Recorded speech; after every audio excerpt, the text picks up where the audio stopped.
For any of y'all that keep up with me, you'll probably been hearing me talk about doing a fairy garden. I've been working on a fairy garden for the past couple months. It's been kind of a slow process, me experimenting with different things.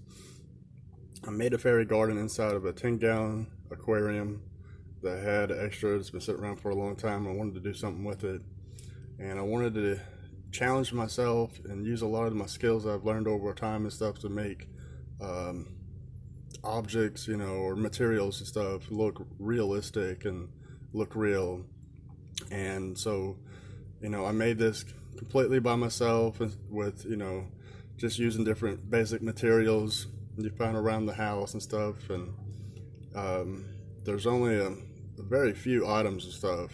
Like I have a butterfly and a dragonfly and a few little figurines and stuff that I had bought at a store, at a hobby store. But other than that, everything I completely made on my own. And I wanted to show it off, in this video, so everybody can, see what I've been talking about for all these months and why it's taken so long to do it. And so let me back up and everything. This is the lid to it and everything. And so there it is and stuff. I have it all this wood around it and everything to kind of hide away some of the foam and stuff that I use inside this thing to build it up inside, and so to hide the ugliness away.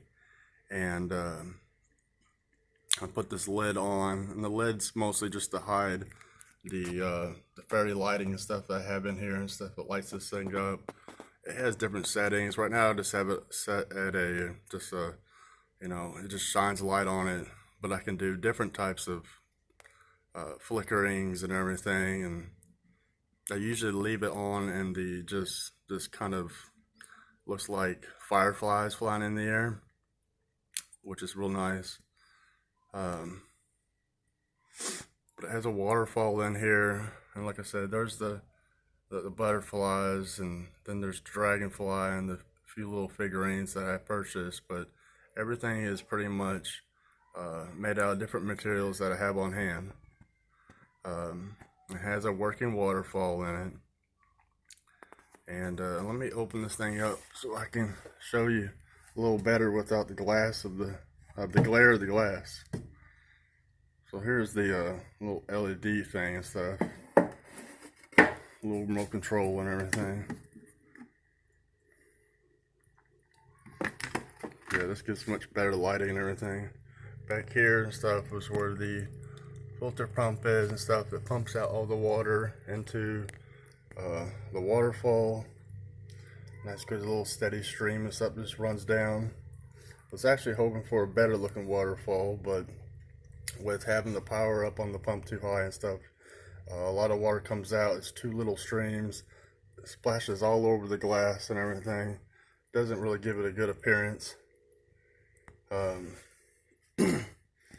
I wanted to start off talking about, different components I use. The whole rock thing is pretty much a giant foam sculpture with a thin set motor that gives it a good rock hard feel and everything, but still very, very soft still. I can easily break through it, but just for looks, and if I was ever to use this for an animal and stuff, it would definitely not break it. And then it's just a matter of putting on tons of loads of different colors of paints and everything to give it that rock-like texture and rock color, and painting moss on it. And but it falls down this little pond-like area and then seeps out, goes into this little stream underneath the little bridge that I made, and goes back to the back. And this foam area here and stuff just hides like the reservoir area and stuff in the back where all the water will fill up and go towards the pump. The little log here, I actually had to make it twice. The first time I made it, did not like it. I tried to make it out of clay. It cracked horribly bad. Plus it was way too big for this type of an enclosure and everything. And this just started off with a little piece of wood, then used tinfoil to give it its shape, and then it's pretty much a paper mache project from there on out, and just creating this texture with the paper and then painting it and stuff to look like a log. Adding little other wooden pieces for windows and doors and everything. The flowers and leaves, it's kind of something I came across of and figured out when I was doing all my acrylic pours, that when the acrylic paint falls off the canvas, it sticks down onto my silicone mat, and I can peel the acrylic paint back off and everything, and actually cut it and work with it. And so I purposely just poured paint straight onto my silicone mat so I can cut the strips and everything for these leaves.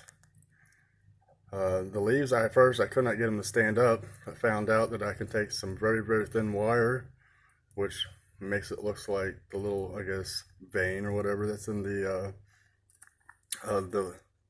leaves, and then